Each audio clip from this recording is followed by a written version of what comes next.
Hey, good morning, folks. It's Kenny White here at Sports by the Book, a Friday for you edition. We're here about 30 minutes today to bring you up to speed on today's games, and I'll cover a couple of college football games for tomorrow. Major League Baseball yesterday. What a great game. I hope you got to witness that. Guardians and Yankees in Cleveland. 3-1, Guardians lead. Eighth inning, 2 outs. Aaron Judge, 2-run home run to tie it. 3-3 off Clase, the best closer in baseball. Giovanni Stanton works the count, and another 2-strike count. Judge hit his home run on 2 strikes. Stanton launches a home run to center field. Yankees go up 4-3. Bottom of the eighth, the Guardians get a couple runners on base, and David Fry, I believe, flew out to end the inning. So we go to the ninth, Yankees 4-3. The Yankees get a run in the ninth. Soto strikes out with a runner on base to end the ninth, and it's 5-3 Yankees. The Guardians get a double, a couple outs, and they're down to their last out. Noel hits a 2-run shot to tie it, 5-5. Just amazing, and everyone going crazy in Cleveland, and Guardian fans around the world just loving it. No runs for the Yankees in the 10th, and a 2-run home run in the bottom of the 10th for the Guardians to win 7-5. What a game that went back and forth with 2 lead changes in that baseball game in the last 3 innings, including extra innings. Wow, what a game. And then the nightcap, Shohei got the Dodgers started off on the right foot, a home run off Jose Quintana to lead the game off for the Dodgers. And it was all downhill from Quintana from there. In the third, they knocked him out. He'd been pitching great baseball, had not given a run up in his 2 starts in the playoffs, and he had not given up an earned run. Well, his pitching line, median line for the last 5 starts in September was 0 earned runs. I'm sure he did give up a run in 1 or 2 games, but a median takes the 3 games that he did not give up a run. So 3 of his 5 starts in September, he didn't allow an earned run. And then his last 2 starts in the playoffs. So 5 of his last 7 starts had not allowed an earned run. And that was his worst performance, comes at the worst time for the Mets. But the Mets fought back a little bit against Yamamoto, put a couple runs on the board, but then it was all Dodgers. It was the Mookie Betts show from there. After walking Shohei, Betts homers to show them, hey, you're going to have to pitch to the big guy too, because if you don't, I'm going to make it hurt. And he did. A big win by the Dodgers. They're 1 game away from clinching going into today. So amazing stuff. It's cold out there today. Couldn't believe I wake up every morning, 4:35 a.m., and get outside by the pool. Love to sit there with my laptop. It's dark. I can see. There's no glare on the laptop. And it's beautiful out today. Freezing, winds gusting 10 to 20 miles an hour. I think they're going to go all day long. But I lasted 15 minutes this morning, so I got to go inside. But wearing my AAF sweatshirt, Allegiance of American Football. Charlie Ebersol started this league, and he's the godson of the WWF founder, Vince McMahon. Interesting there. His mom, Susan St. James, was an actress. I got to spend a lot of time with Charlie. Really fascinating guy. Very intelligent, smart guy, and he started the AAF. And it is a shame that he didn't make it. He was well underfunded. They lasted 5 weeks. He had some great ideas. He was really the next-gen stats were his thing. It was all incorporated into the AAF.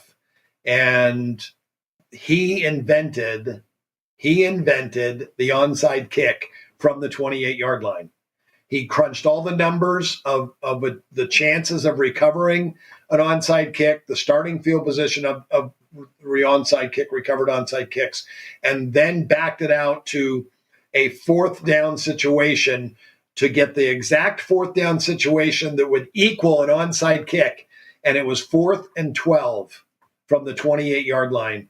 He came up with that in the AAF, and they are now using that in the NFL. If you're going to do an onside kick, actually, that's not true. They do an onside kick. They did it in the XFL. The XFL used Charlie's invention of instead of doing an onside kick with two people colliding at 10 miles apart and could create concussions, he went to a 4th and 12 from the 28. Amazing. And I think the NFL will adopt that. I think they will adopt that. And they should give the teams the choice. Do you want to do the onside kick where everybody knows you're doing it now, where it used to be a surprise, or do you want to do 4th and 12 from your 28? You pick it up, you're past the 40, the 45-yard line. Charlie Ebersol was amazing. That's his AAF. 1 year, I was hired on by the league to be their consultant about gambling. They wanted gaming on the games. They wanted me in their control center. Right down to the 23rd hour, I was going to be in their control center in Phoenix for every one of their games and talking about the in-game betting line. And then they did a deal with the NFL, and the NFL nixed the betting segment. They sure love to take money from all the leagues now, or all the sports books now.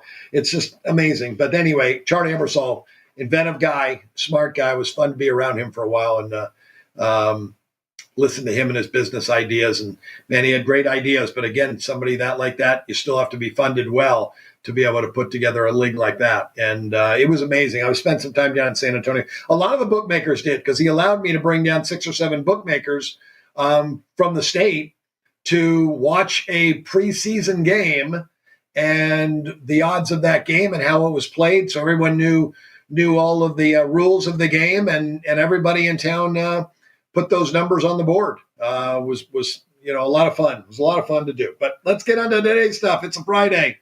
Lot going on today. College football, Major League Baseball, and hockey. We'll start with the baseball first, not to get it out of the way because it was so exciting last night.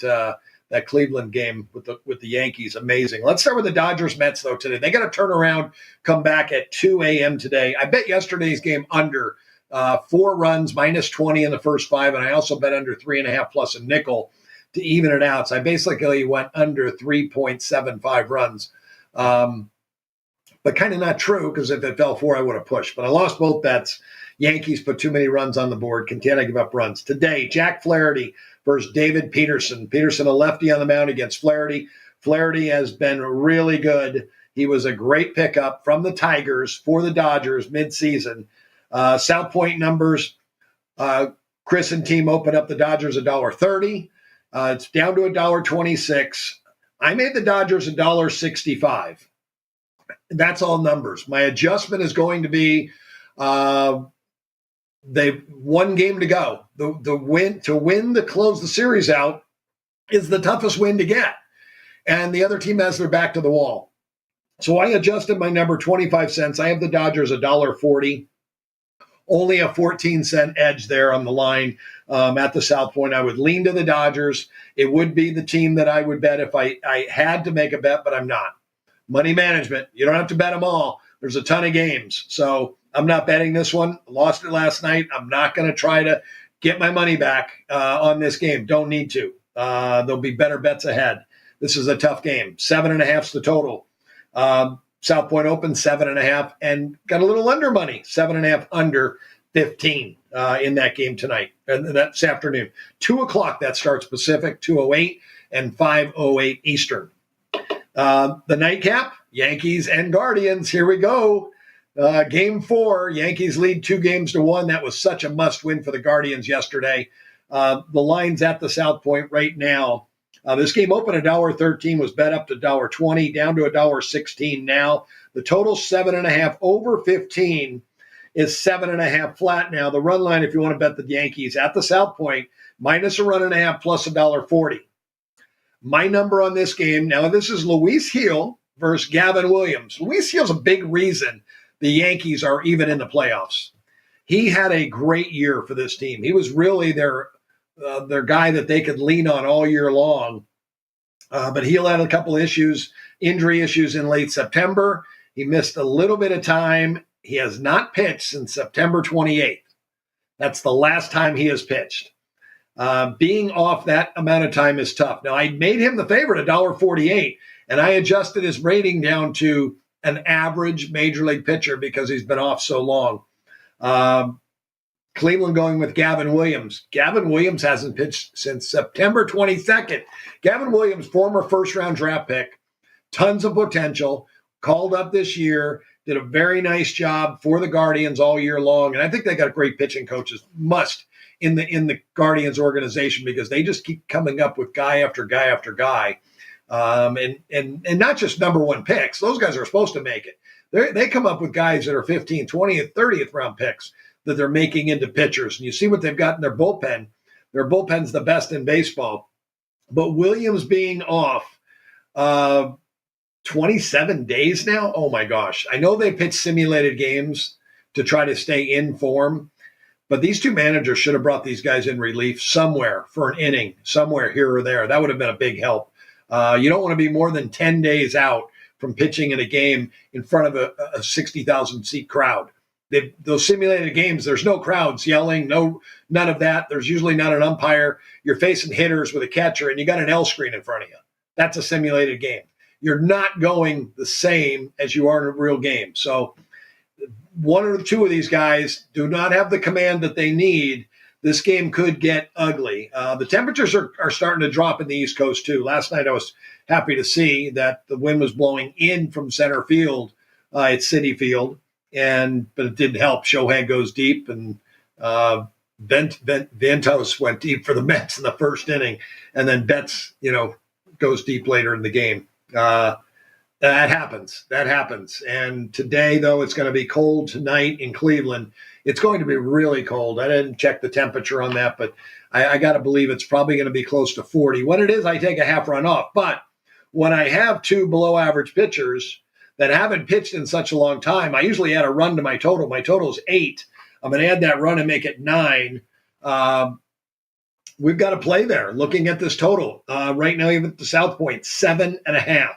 So I'm going over. I just got a feeling one of these two guys could get into trouble early and go haywire and give some runs up. Two good lineups. The Yankees lineup is loaded. Judge finally comes through in the playoffs. Stanton has been hot. We got Rizzo back in the lineup for the Yankees. It's a really good lineup, top to bottom. And the Guardians are going to throw a bunch of lefties at Luis Gil tonight, and that could be trouble. Ramirez hit a double yesterday, tied for the most in Guardian history, and he got a chance to break that tonight. I think you'll see him hit a gapper, maybe score some runs for us in that one. So we're over 7.5 there in the Guardians-Yankee game. NHL, 3 games on the ice tonight. Pittsburgh Penguins hosting Carolina, but Pittsburgh will go with their backup goaltender, Joel Blomqvist. It is a drop-off. I've got a 20-cent drop-off from Tristan Jarry. I made the Carolina Hurricanes $1.15.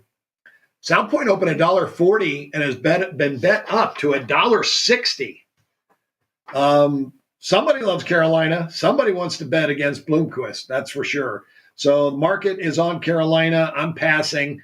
I made the game 6 under 17, but with the backup goaltender in there, it is 6.5 under at the South Point. I'm passing on that. Just don't see really any value in it for me to make that play. And again, my Guardians total, I bet over 1%, small 1%. Been trying to teach people money management. A lot of people are getting it that didn't understand it before, but now they do. When you make a bet, you shouldn't have to sweat it out that you have to win that bet so you can make another bet tonight or tomorrow. That's just not the way you do it. Have a process, stick with the process, make the bet, and move on with your day. And you can watch those games. Yeah, no problem, because you want to learn about those teams as well. Second game on the board tonight, San Jose and Winnipeg. Connor Hellebuck and the Winnipeg Jets are a huge favorite. 360 opened up at the South Point. It is currently 360. No movement on that. If any movement, I would think you'd have to take the dog, even though it is the San Jose Sharks. I made it 260. I'm not betting it, though, myself. The San Jose team is very, very weak. But I do like it under. When you got a goalie like Connor Hellebuck, a defensive team like Winnipeg, they don't play a lot of high-scoring games. This total 5.5 over a quarter right now. You see it there on the screen at the South Point. So I can go under 5.5 goals plus a nickel. A 2-2 tie, if it happened to happen, I'd still be a winner. I'm hoping this is a 3-1 game, though, and we don't have to worry about an empty net late in the game. If it's 4-1, we got to sweat that empty netter. But I'll pass on the side. The late game, Anaheim at Colorado. I made Colorado 220, total of 6 over a quarter. South Point opened 240, and they've been bet up to 250. 6.5 over to 6.5 over a quarter.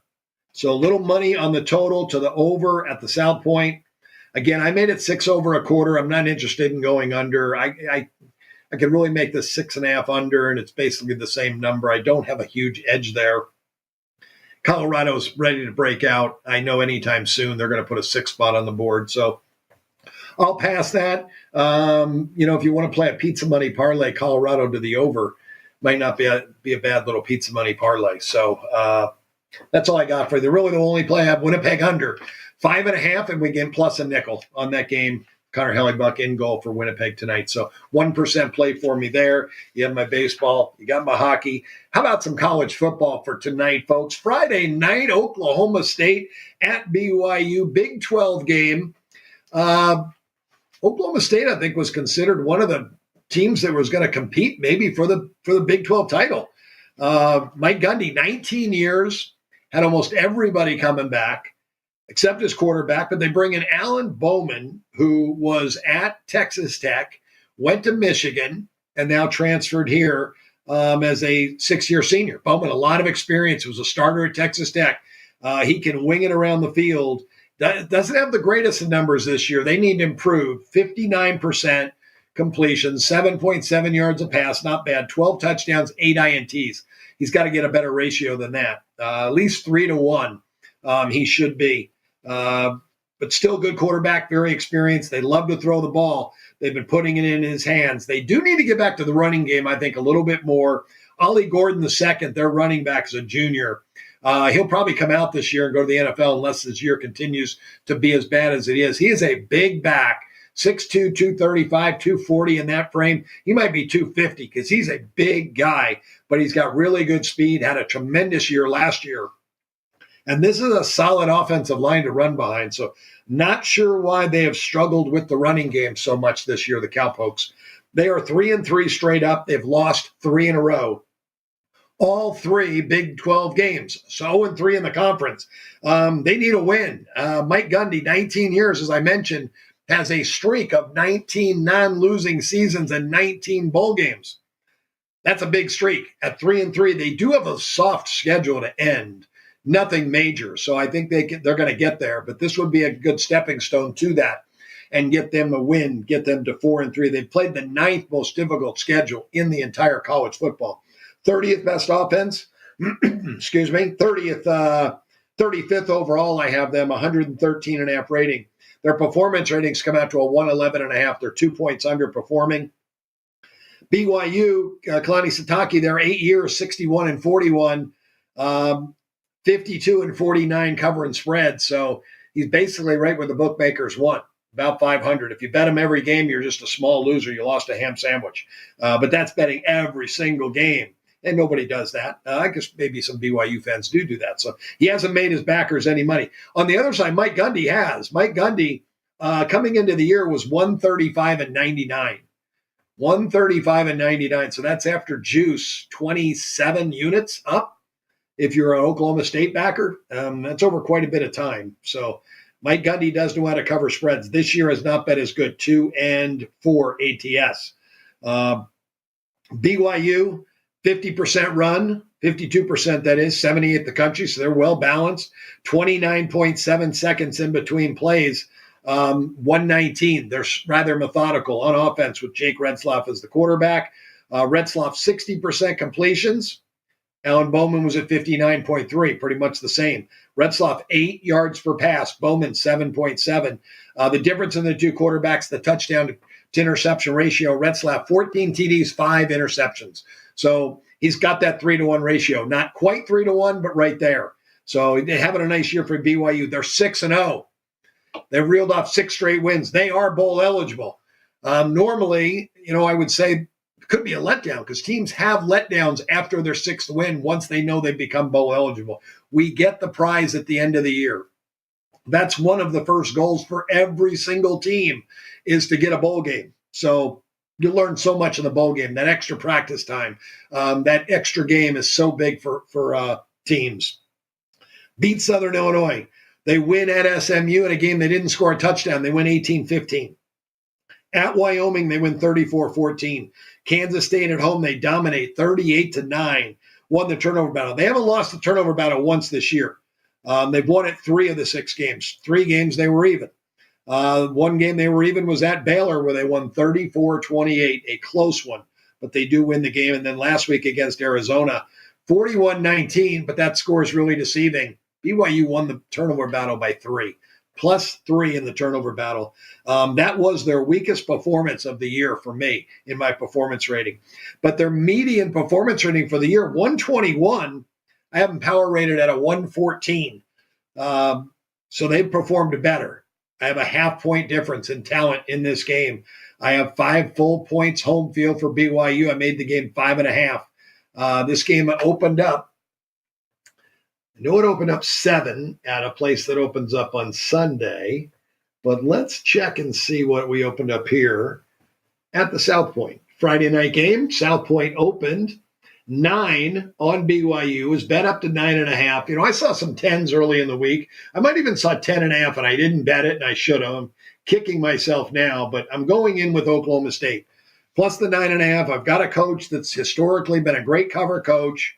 We're getting 9. They've lost 3 in a row. They don't want to go under 500. I think you're going to get a great effort out of Oklahoma State. They lost the turnover battle their last 2 games. If they take care of the football, this battle is even turnover-wise. I think Oklahoma State has a shot to be in this with a chance to win the game because they are well coached. So another small play for me. I bet Oklahoma State plus the 9.5, 1%. If you want to wait on it, you can. See if you can get a 10. People like to bet favorites. This could go up. It is a 7:15 kickoff tonight. So we'll see. Maybe that number goes up. Maybe I prematurely bet that and I should have waited. But I got a wedding to go to tonight, and I'll be there at 5, so I don't think I'm going to be able to be on my app. I'm going to be busy. Alabama at Tennessee. Great game this weekend. This is Saturday. Kalen DeBoer with Alabama. This will be one of his big tests. His first big test was Georgia, and they passed that extremely well. They got out to a huge lead, 28-0 lead, but then had to hold on. They lost the lead in that football game. They had trailed. They dropped 34-33 in that game. Seems odd because I know they were up 28-0. No, that could be. That could be. So they win 41-34. They win by 7. They lose the next week to Vanderbilt at Vandy. Man, that really helped me with Vanderbilt realize how good Vanderbilt is and how well they're coached. Clark Lee has done a nice job, but he brought in some help to make that program better. Trying to think of the gentleman's name. Was that Minnesota? Was that Northern Illinois? At Minnesota. Went to New Mexico State, and I can't remember his name. South Carolina was the next game for Alabama, and it seems like they had a letdown or a look ahead to this one. They win 27-25 against the Gamecocks. Not a very good team. Probably ranked somewhere in the 50s. But Alabama, I've got the 6th best offense with Jalen Milroe. He's having a great year. 73% completions, 11.2 yards a pass, 12 touchdowns, 4 INTs. He's got the 3-to-1 ratio, and he's rushed for 319 yards and 11 touchdowns. He has been involved with 23 of the touchdowns for Bama this year. He's their second leading rusher. 12th best defense. I think the defense is better than that, but they give up a lot of points to Georgia, and they lose to Vandy and give up 25 to South Carolina. The first 3 weeks, they'd only given up 26 points combined in the first 3 games, Western Kentucky, South Florida, and at Wisconsin. So I had the defense rated higher, but they're number 12. I have them the 4th best team in the country. Great special teams, a 128. Their performance rating, a 125.5. The flip side, Tennessee, I have 9th best offense, 6th best defense, 8th overall, a 124.5 rating, which is 3.5 less than Alabama, but this is such a strong home field. I give 6 points for Tennessee. Over 100,000 screaming, yelling fans should help dictate play a little bit here for the Vols. Tennessee did beat Alabama 2 years ago, 52-49 in Knoxville. So I'm giving them the full points. I made Tennessee 2.5. I didn't bet the game yet because it opened 1 at a downtown joint here in Vegas. Went to 3 in South Point. Finding the number here in that game. I'm looking Alabama, Tennessee. Let's see what the South Point opened for us. There it is. South Point opened 10. Oh, I'm sorry, that's Texas State. I went one too far. South Point opened 2.5 and bet up to 3, total of 56, up to 57.5. Alex White and I talked about this game on Sports by the Book. I believe it was Tuesday. Well, it could have been Wednesday, one of those days. And we talked about the game, but we talked about the over. I made it 66. I did bet this game over, and it was 56 at the time. Now you're looking at 57s and 57.5s at Sharp Books. So I think you'll see this total go up a little bit more with two great offenses going head-to-head in this game and two great quarterbacks. Nico I for Tennessee, 66% completions, 8.5 yards a pass. Just 7 touchdowns to 3 interceptions. The only reason he has just 7 TD passes is their running back, Dylan Sampson, has 15 rushing touchdowns already. 700 yards Dylan Sampson has. He's a big back that is going to be an NFL guy. He's out of Baton Rouge. I don't know how LSU didn't get him. But the offense is very, very good. They're running it more this year than they normally do because of Sampson. 62% of the time. Alabama's running it 59% of the time, a little less than what they did when Saban was there. They're playing faster, though, than when Saban was there. And Tennessee, one of the fastest teams in the country. They like to get after it on offense. So I like this game over the total. Lots of points here in that football game. Georgia, Texas, another big game. I'm going to go quick here. We're getting late in the hour. Carson Beck versus Quinn Ewers. Ewers is now healthy. He came back. He returned versus Oklahoma. Arch Manning, the backup, has better numbers, but this is where numbers lie sometimes. Arch Manning played against Texas San Antonio, Louisiana Monroe, and Mississippi State, where Quinn Ewers played against Colorado State at Michigan and on a neutral against Oklahoma's defense. Oklahoma's offense, no bueno, but the defense is very, very good. So a completely difference in strength of schedule these two quarterbacks played against. As a team, Texas has played against the 41st toughest schedule in the country. So not anything real difficult. This is going to be their biggest test against Georgia, obviously, I think by far, but it is at home. Georgia's played the 29th most difficult schedule in college football. Kirby Smart has been a cover machine in road games since he's been at Georgia. At home, you'll be shocked, 20-26. He is down 6.6 units if you bet. I'm sorry, that's the wrong math. 8.6 units. If you bet Georgia, every game at home, down 8.6 units. And that's not counting this year, where right now he is 1-4. 1-4 ATS at home this year. So it makes him 21-30 ATS at home. Well, he's not at home in this one, folks. He's on the road where he's 39-19 coming into the season. 0-2 this year. So still 39-21 for his career at Georgia. He really has his teams well prepared when they go out on the road. Steve Sarkisian's done a nice job at Texas in his 3 years, 12-7 coming into the year at home. And so far at home this year, I'd have to get my book real quick. I didn't write those on my sheet. I thought he has been a plus cover guy at home. He has been 5-1 so far this year. As that is, he is a 6-0. He is straight up 5-1 ATS, and that's 1, 2, 3, 4 home games. He's 3-1 on the year, making him 15-8 now as the head coach of the Longhorns, covering spreads at home. So both coaches in this spot extremely solid. Now my number, I made Texas 9. I have them the number 1 offense, the number 1 defense, and they are the number 1 team in college football right now. 3.5 points better than anybody. Their performance ratings only come out to a 129.5. So they have a little bit underperformed their number. Georgia, I have a 129 rating. Their performance, a 118.5. They've really underperformed their number.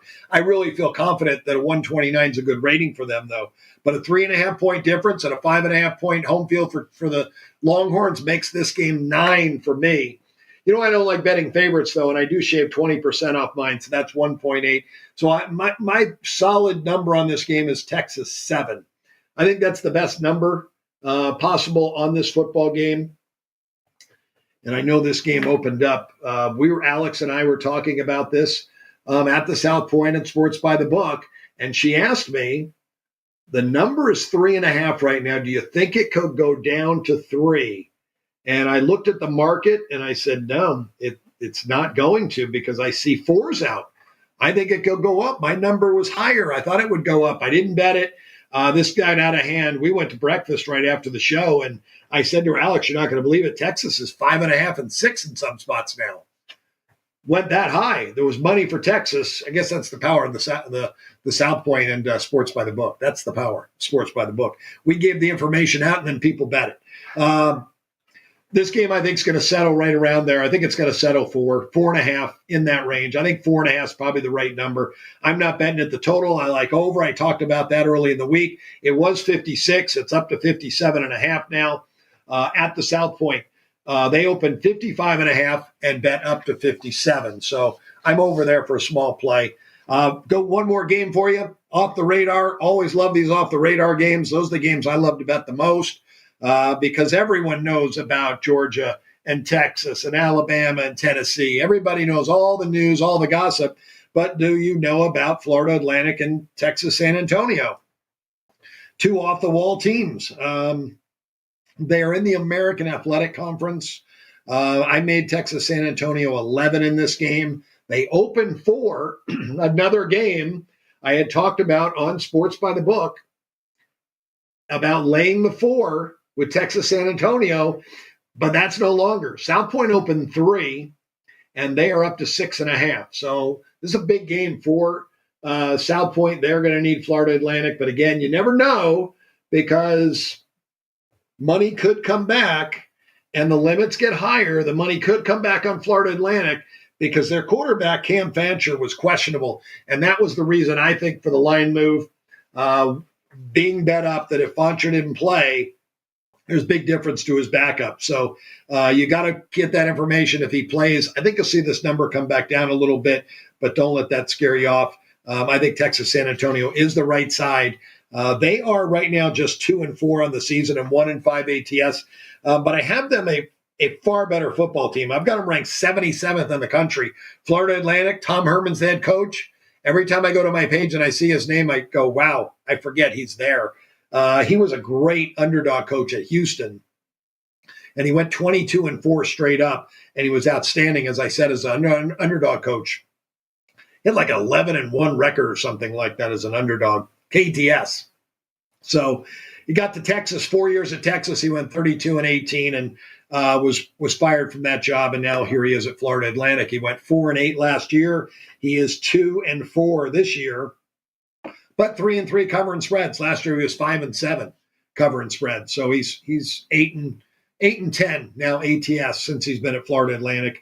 Nothing special, but he has a dog in this game. And Texas San Antonio the favorite. Check on the quarterback, Cam Fancher. Again, I have Florida Atlantic, 111th team, a 95.5 rating. Their performance rating has been a 92. Texas San Antonio, they have talent. They were the best team in the conference last year. Their quarterback, Frank the Tank Harris, is gone, though, and he was a big part of that team. But I have them a 103.5 rating, but they've only come out to a 92 performance rating. Their best performance was the game, their next to last game at East Carolina, where they lost 30-20. They lost the turnover battle in that game, but that was their best performance. They played up to their power rating. Jeff Traylor, the coach there, has done a really nice job with the program. I think he gets his team back on track in this game. So I played myself Texas San Antonio at the -4. I don't suggest it at -6.5. Again, when the news comes out that Fancher is playing, I think you'll see this number come down. So that's it for me today. We've got a lot of great shows. South Point Studios. Go to YouTube.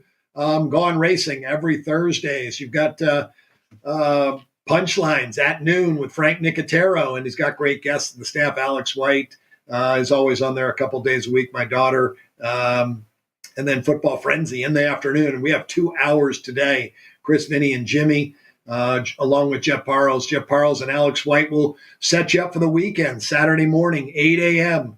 Mostly it's 9 a.m., but Saturday it's early because the games kick off at 9. So they'll take you right up to the early kickoffs. And then on Sunday, Jeff and Alex will do the same from 9 a.m.